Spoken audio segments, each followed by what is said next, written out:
तुझे mummy papa बोलत नाहीत का? तुझे मिस्टर काय काम करतात? किंवा तुला माहेरच्यांनी अजूनही एक्सेप्ट केलं नाही का? आणि तू वेगळी का राहती? असे बरेचसे प्रश्न होते माझ्या कमेंट लिस्टमध्ये. तर मी आता एक एक करून तुम्हाला त्याची उत्तरं देते.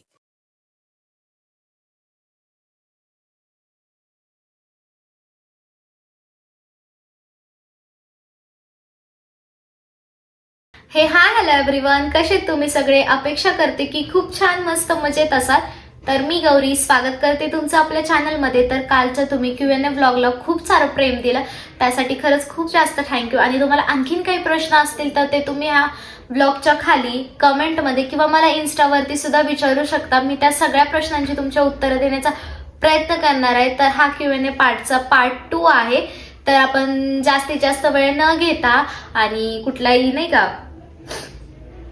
वेळ न घालवता आपण व्लॉगला स्टार्ट करूयात. सो चला, मग मी एक एक करून प्रश्न वाचते आणि त्यांची उत्तरं देते. सो चला स्टार्ट करूयात. आणि थोडासा बाहेरचा आहे ना आवाज आला तर थोडासा तो इग्नोर करा, कारण की आता आहे ना म्हणजे संध्याकाळचा टायमिंग झालाय, त्यामुळे मुलं किंवा गाड्या येणाऱ्या जाणाऱ्या असतात, त्यामुळे ना थोडासा बाहेरचा आवाज येईल. तर चला मग वेळात वेळ न घालवता मी क्वेश्चन्सला स्टार्ट करते. आणि मी ना भरपूर असे क्वेश्चन्स घेऊन येते आता पण ह्या व्लॉगमध्ये.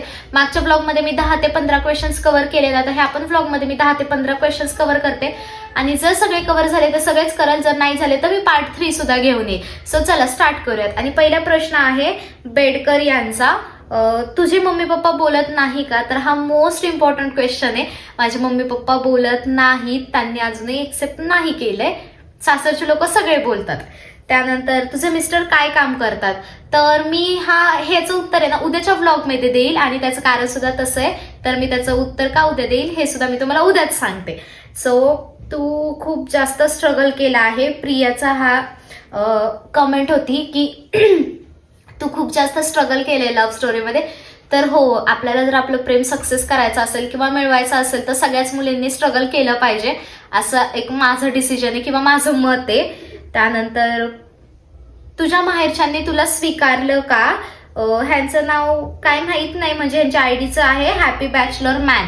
तर माझ्या घरच्यांनी मला अजून स्वीकारलं नाहीये, आणि मी जसं सांगितलं ते माझ्याशी बोलतच नाही, त्यामुळे त्यांनी मला स्वीकारलंच नाही. आणि तू खूप छान दिसतेस. सो थँक्यू तनिषा, तुझी कमेंट आहे ही, मी खूप छान दिसते अशी कमेंट केल्याबद्दल. त्यानंतर दी तुझा व्हिडिओ खूप छान असतात. सो थँक्यू सो मच, तुम्ही असेच कनेक्ट राहा, तुम्हाला माझे व्हिडिओ. नेक्स्ट कमेंट आहे वेदिकाची. तर तू वेगळी का राहतेस? तर वेदिका ताई, मी मागच्या व्लॉगमध्येच उत्तर दिलंय त्याचं, त्यामुळे तुम्ही तो व्लॉग नक्की एकदा चेकआउट करा. तशी तर मी डिस्क्रिप्शनमध्ये त्याही व्लॉगची लिंक देते. त्यानंतर तुम्ही कुठे राहता? तर मी PCMC पुणेमध्ये राहते, चिखली. PCMC पुणे चिखलीमध्ये मी राहते. त्यानंतर खूप छान असतात तुमचे व्लॉग ताई, ही राणीची कमेंट आहे. सो राणी ताई, थँक्यू सो मच, तुम्हाला आमचे व्लॉग एवढे आवडतात, असाच प्रतिसाद आम्हाला देत राहा. तुझे घरचे बोलतात का? वैदेहीची ही कमेंट आहे. तर ताई, माझ्या घरचे नाहीत बोलत.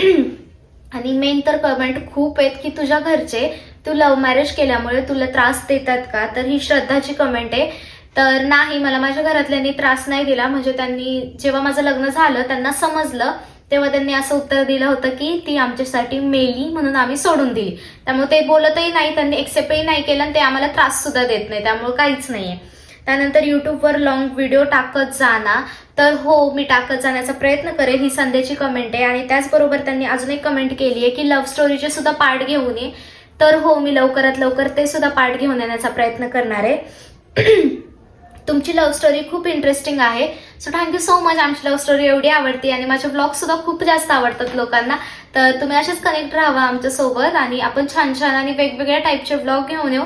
तुम्हाला कशा टाईपचे आमचे ब्लॉग बघायला आवडतील हे सुद्धा मला कमेंट करून सांगा, मी तसे सुद्धा ब्लॉग घेऊन येण्याचा प्रयत्न करेन. त्यानंतर सानिकाची कमेंट आहे की तुझ्या लग्नाला किती वर्ष झाले? तर माझ्या लग्नाला 2 वर्ष झालेत पूर्ण, 3रं वर्ष रनिंग आहे. तर इट्स ओके, इट्स ओके ह्या इन्स्टा पेजचा मला कमेंट होती की घरच्यांना कधीच आपल्यावर विश्वास नसतो आणि रिलेटिव्हजवर विश्वास असतो. तर हो, असं आहे. कारण की नाही का, ते म्हणतात की हे मोठे लोक आहे, ह्यांनी काहीतरी पाहिलं किंवा त्यांना काहीतरी समजलं, म्हणूनच त्यांनी नाही का काय म्हणतात त्याला, त्यांनी सांगितलं, नाही तर त्यांना कसं समजणार आहे कुठल्या गोष्टी, असं म्हणणं असतं. आणि त्यापेक्षा पण आपण जास्त आपल्या घरच्यांना आपल्याबद्दल विश्वास पटवून द्यायचा, हे मी तुम्हाला सजेस्ट करेल. कारण की जे मला जमलं नाहीये ते, कारण की मला जर जमलं असतं तर मग नाही का लव्ह मॅरेज केलं नसतं, म्हणजे लव्ह विथ अरेंज झालं असतं असं मला वाटतं. तुम्ही पण आहे ना घरच्यांना आपल्या स्वतःच्या विश्वासात घ्या, रिलेटिव्हजवर डिपेंड सोडू नका, कारण की रिलेटिव्ह कोणाचेच असं त्यांना कधीच वाटत नाही की ह्याचं चांगलं व्हावं म्हणून ते कायम वाईटच करायला असतात. त्यामुळे ना आपण आपल्या पॅरेंट्सला आपल्या विश्वासात घेण्याचा प्रयत्न केला पाहिजे. त्यानंतर खूप साऱ्या कमेंट होत्या की तुझी लव्ह स्टोरी खूप छान आहे, तर जी आहे ती मी रिअल सांगितली आहे. तर एक स्नेहल म्हणून पण ताई आहेत, तर त्यांनी पण मला कमेंट केली होती, DM पण केला होता पर्सनली की ताई तू तुझ्या लव्ह स्टोरी मधलं सगळं सांगितलंय आणि सगळं खरं खरं सांगितलंय, त्याबद्दल आम्हाला खूप भारी वाटतं. आणि त्यांनी अशी पण कमेंट केली होती की खूप सारे लोक असतात जे खोटं नाही का फेक वगैरे काही दाखवतात, पण तसं नाहीये, तू एकदम स्टेप बाय स्टेप सगळ्या गोष्टी व्यवस्थित सांगितल्या आणि आम्हाला आहे ना तुझी लव्ह स्टोरी ऐकण्याची ना उत्सुक व्हायची. त्यांनी तर आहे ना मला एक कमेंट केली होती की तू एका दिवसात 2-2 व्हिडिओ टाकत जा ना, पण आपण तसं नाही करू शकत आहे, त्यामुळे मी तसे काही टाकले नाही आणि मी लवकरात लवकर कव्हर केली आहे लव्ह स्टोरी, कारण की लव्ह स्टोरी प्रचंड मोठी आहे. पण मिनी व्लॉग मध्ये ना मी कव्हर केली आहे, कारण की त्या व्हिडिओला जेवढ्या पॉझिटिव्ह कमेंट होत्या ना त्याच्यापेक्षा जास्त निगेटिव्ह सुद्धा कमेंट असायच्या की काय असं नाही का, निगेटिव्ह लोक बोलतात नाही काय असं फालतू सांगतीये, तुला कोण फॉलो करणार आहे लव्ह स्टोरीला, असं तसं आहेत. मग त्यापेक्षा जे फॉलो करत होते मी त्यांच्याकडे लक्ष दिलं, जे माझ्याकडे इंटरेस्टनी माझे लव्ह स्टोरीचे ब्लॉग बघत होते मी त्यांच्याकडे ना खूप फोकस केला आणि त्यांच्यापर्यंत छान छान व्हिडिओ घेऊन आले आणि असेच आपण खूप छान छान व्हिडिओज घेऊन येण्याचा प्रयत्न करणार आहे. सो माझ्यासोबत असेच कनेक्ट राहा. आता आपला विषय बघा कुठून कुठपर्यंत गेला, तर चला परत आपण क्वेश्चन्सकडे वळूयात.